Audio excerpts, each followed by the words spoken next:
it's Rhythm 93.7. Of course, this is the Morning Drive. Started up show with Zubillionaire. Actually, should be with Bruce Lucas, but he's somewhere out of town.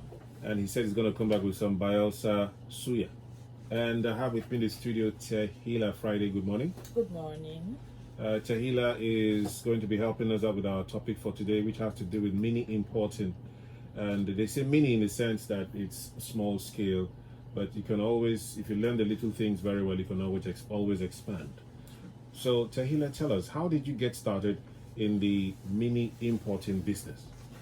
How I got started? I think I started with being broke. Just that's university students need to have some extra cash. That was how I started. And to have it legally. And to have it legally. Very important piece. So what are the key factors for success in this field, Tahila? Key factors. For success.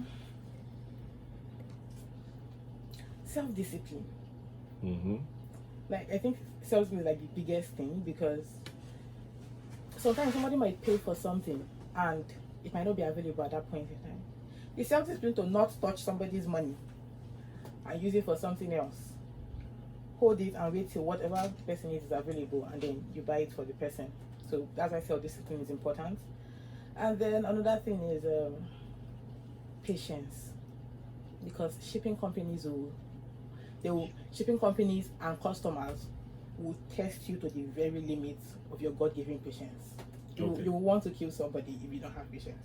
Okay, so what items do you usually, what we say mini importation, what items do you actually import? Anything from skincare items, household appliances, phones, accessories, fashion accessories, hair accessories, shoes, dresses. You can basically import anything. But not rice? Not rice. Okay. So dresses, so how does it work? For example, you go online, you get the price of the thing. How does it work? Okay, so mini importation, you can do it in two forms. Some people just import, like how you would want to stock up your shop and then sell it one. And then I think the most popular, especially amongst young people, is something they call pre-order, where you pay for the item before you get it. So how it's done is either you go sourcing for items yourself, like I can source for, let's say I want to do clothing pre-order, I'll source for trousers, tops and all those, and then I would reach out to my customers and I'll post it on my statuses or on my pre-order group, and then people will see it and be like, hey, I want this, I want so amount of pieces and all those, and then they pay for it and wait for it to arrive. Okay. Yeah. So you pay for it plus shipping? Plus shipping. Some people put their shipping money into the amount they are pricing for the goods, but I don't advise it, because especially when you're in Nigeria, dollar price will mess you up. We pay for shipping in dollar will mess you up, because you can calculate with 900. By the time your things arrive, you're seeing that dollar price has risen to 1.2, and you cannot go back and tell your customer that dollar price has increased, though you have to pay me extra for shipping. You will make up for it with your own money. So how do you go about that? How do you round trip that? So what I advise people to do is tell them shipping is not included. When the item arrives, I will tell you how much your shipping is. Okay. What you can do to allay their fears is you can give them an estimated price with the current dollar rate. Okay, this is what I think it will be, but it is not the actual price. So when it arrives, I will give you the actual price.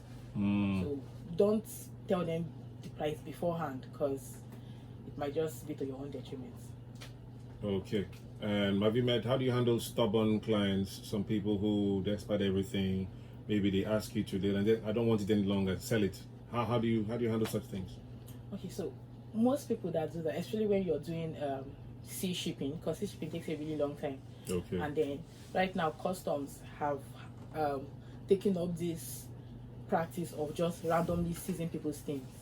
Like if an entire container has one contraband, the entire container is seized. Wow. With everybody's thing, the entire container is seized. You're not getting it for like another 2-3 months. So people keep on calling and disturbing, and then at a point you'll have to start refunding people their money. Yeah, you have to start. I have a friend who just, according to her, she just did a refund of about 10 million naira, because customs have held her things for almost 3-4 months now. Since last year actually. Customs have held her things since last year, November and December. So she has to start refunding people. Now, people that don't want their stuff anymore, what I do, especially if it's in the case of you have left it with me for so long and then all of a sudden you're saying you don't want it, I will sell it off. I'm not giving you a refund. Okay. Is that part of the agreement or something? The agreement is usually for pre-orders. There is already a no refund policy. You know that there is a no refund policy. But in the case where maybe the item is not good or it's damaged, that way I can request for a refund from the Chinese company I bought from. That's a different situation. Situation of damaged goods or stuff like that, I can request for a refund. So that's different. But the one that your item is okay and everything, and then you just return it and say you don't want it anymore, no. I will take it, I will sell it, and then I will keep the money, because I will not make a loss on your head. Because of the stress. Yeah. So it beats me now. So how do you handle and manage this customs issue? What can be done to make life easier for the average Nigerian that is starting up? Because keeping someone's goods for 3 months, it's a long. Especially if maybe it's for a wedding, and the wedding is, for example, the wedding is for June, and then June has passed, the person doesn't need the things again, and then the customs obviously do not care. What do we go about? How do we go about that? I think it's been a pressing issue since I think 2 years now, because it started with customs going on a strike. They went on a strike. They went on a strike. That was 2021, I think. After COVID. After COVID, they went on a strike. So people's things were just held up there. And then when they finally returned, they increased the price of clearance, custom clearance. They increased the price. People were still paying. And then, like I talked about the contraband thing, of what I would hope they would do is to take the contraband thing and leave other people's goods to come in. Because in a container can have items of more than 50 people. Because the container is big. Yeah, 40 feet and all that. 40 feet container. You can have 50, 100 people's thing inside, and then you're holding one person's thing. Just keeps everybody's thing, stuck in one place. No. What they can do is, since they know there's a contraband in there, get out the contraband. Let whoever has the contraband come and pay for their sins, and then release people's things that are cleared to come in, so that it makes things easier for people. Yeah, and also helping with ease of business. So let's talk about legal issues now. And if you're just joining us, this is the Started Up show with Bruce Lucas, who happens to be me today. And and we're talking about mini importing business. I have with me in the studio Tahila Friday, and she's been in the business. We're talking about the ups and downs. Hopefully we'll stick with the ups and how government can help us, as long as it's a legal thing. So talking about legal or regulatory considerations, what should we be aware of if someone wants to go into this mini import business? Okay. In terms of papers, certifications, yeah. That's one of the good things about mini importation. Okay. Because you're not doing it on a very big scale. You really don't need any papers. It's not like you're importing cars or stuff like that. Okay. You don't need any papers. However, you would want to be accredited by this business organization. What do they call it? FASIMA? No, not FASIMA. The ones that you register your business under. Okay, CAC and all that. Yes, you would like to have your CAC because it shows your customers that you're credible, at least. Okay. But on the part of the government, you really don't need much, because you will have your shipping agents. Okay. That their papers are what they will use to bring your things into the country. That's why it's called mini, because you don't have much stress when it comes to. Okay, they're the ones who pay the fees and all that. So you pay them. So they charge you too for the they work. charge you. Okay, I understand. What about, since you do mini importation, do you do mini exportation by any chance? No. Okay, that's a different ballgame entirely. It is a different big ballgame. It doesn't matter how many it is. It is a big one. It is a big one. Okay, so how can one identify, maybe someone is out there listening now, how can one identify profitable products to import, and that will not also flout the Nigerian rules? Okay, what I advise people that are starting is start with small weighted items that will not cost you much when it comes to shipping, because they are easier to sell. Okay. Things like face masks, dresses, rings, necklaces, things that weigh very little. So they come in easily. They come in fast. It makes you convertible, because it depends on what platform you're using, or if you're getting directly from the supplier. But you can get jewelries for as cheap as 400, 500. Naira. Like, yes, naira, good, very good jewelries, solid jewelries, and then you can come back here and sell them for 2.5. That's like more than 200% your this thing. This 500 naira you talked about is plus shipping and everything. Plus shipping. That's why I said small weighted items. They Okay. don't cost. So by the time you gather like 20 of them, it's still up to 1 kg. So you're still not paying much for it. Okay. So 500 naira is including shipping. Okay. And then you can come back and sell it for as much as 2.5. So if it's coming by sea, how long does it usually take? 3 months. 2 to 3 months. 2 to 3 months. 60 to 90 days. So yeah, 2 to Does 3 it land in Lagos or Port Harcourt? Lagos. So you have to travel to Lagos? Yes, or get somebody to go to Lagos and pick it up for you and then reveal it to you wherever you are. So there are basically pockets of. I'm just seeing opportunities to make life easier for people, but some people might not like the idea, but it's best that way. Okay, so let me ask you, and this one is directly to you, Taylor Friday. How much do you earn from mini importation per move? Does it depend on the frequency or the number of requests, or how does it work? Going to probably be per Consignment. Yeah, per consignment. Okay.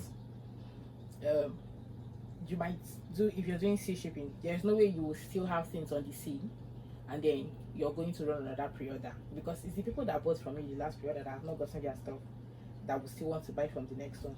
Okay. So in cases like that, your income is calculated in 3 months. But I don't do sea shipping because Okay. it takes too long. My Okay. customers don't have the amount of patience and they are willing to pay more for the air shipping. So Okay. I use air shipping. So mine, I calculated probably 2 weeks a Okay. month. Per consignment, can probably make 6 figures. Okay. Depending on the number. Depending on the number of things you're getting. Profit. Profit, yes, profit. Okay. Yeah, make up to 6 figures. That's good. Specifically, basic. So, how long did it take you to learn? And did you have a mentor? I did. Oh, I still do, because I still call her sometimes. Learning doesn't take long, especially if you're a fast learner. Probably takes like 2 weeks for you to learn. The problem is mastering it.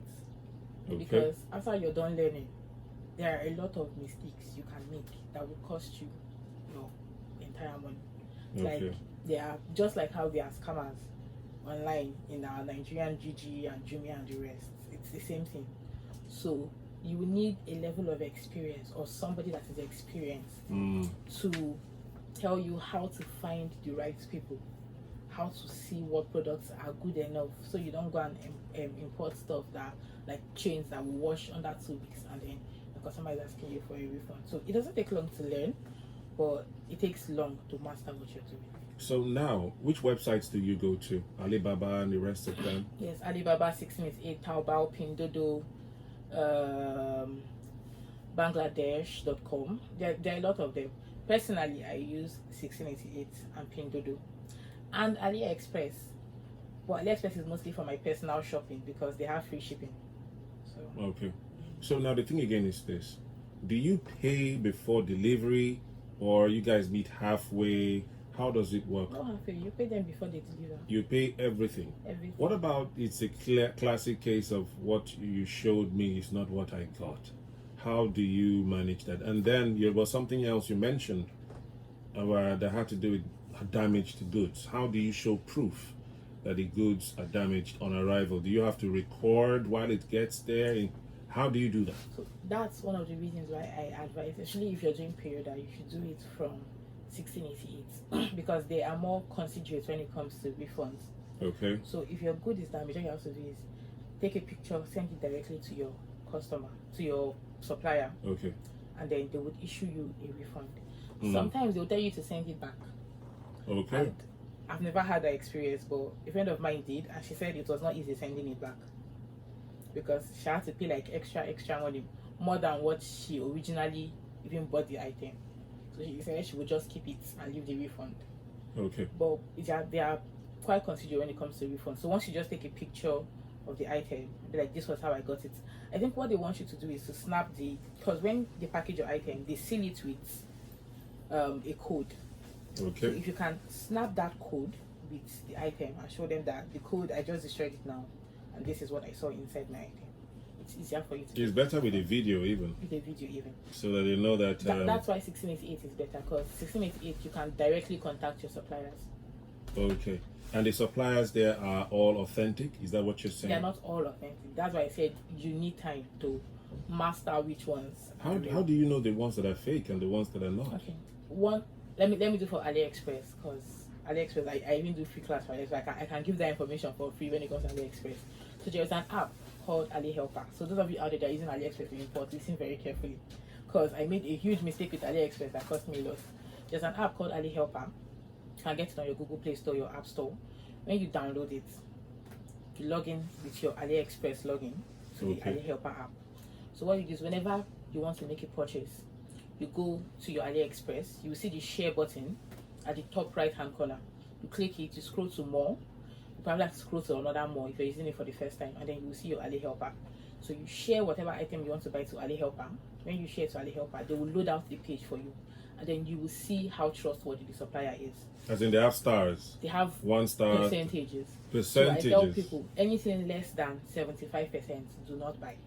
Okay. And then why I like Ali Helper is they will tell you why that person's rating is not good. They can tell you supplier doesn't reply messages, or supplier delays delivery, or quality of item is low, customers complain of so. That's why I like it. Okay, they're transparent like that. Transparent like that. They help you pick the right thing. And then if the supplier you see, you checked out, is not good, if you scroll down still on your Ali Helper, they will give you options of people that are good for the same item.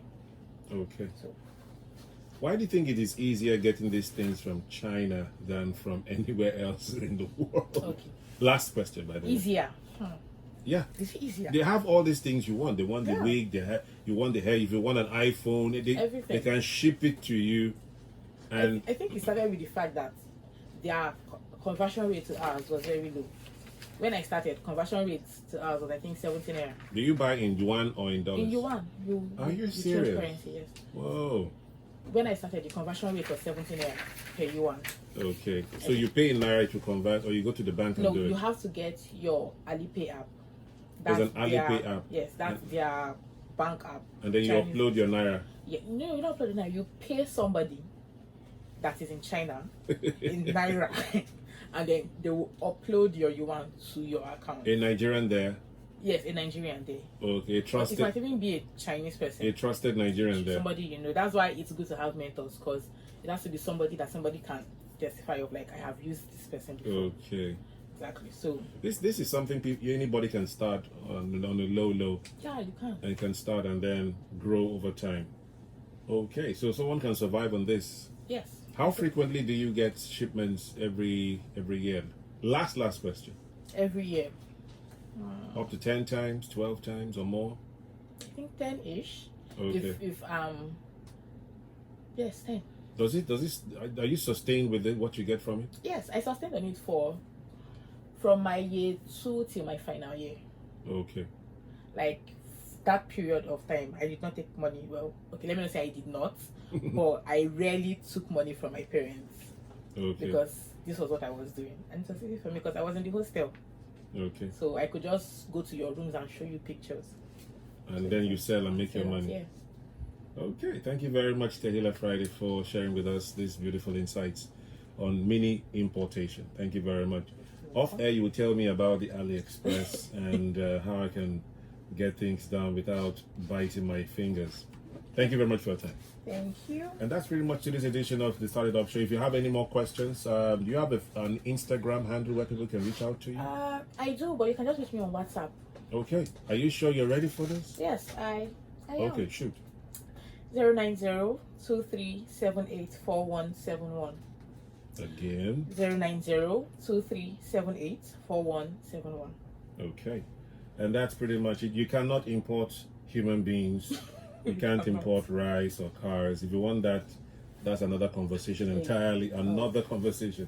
Thank you very much, Tehila. Thank you for having me. Okay, so stay tuned. We'll be right back with the news at 10.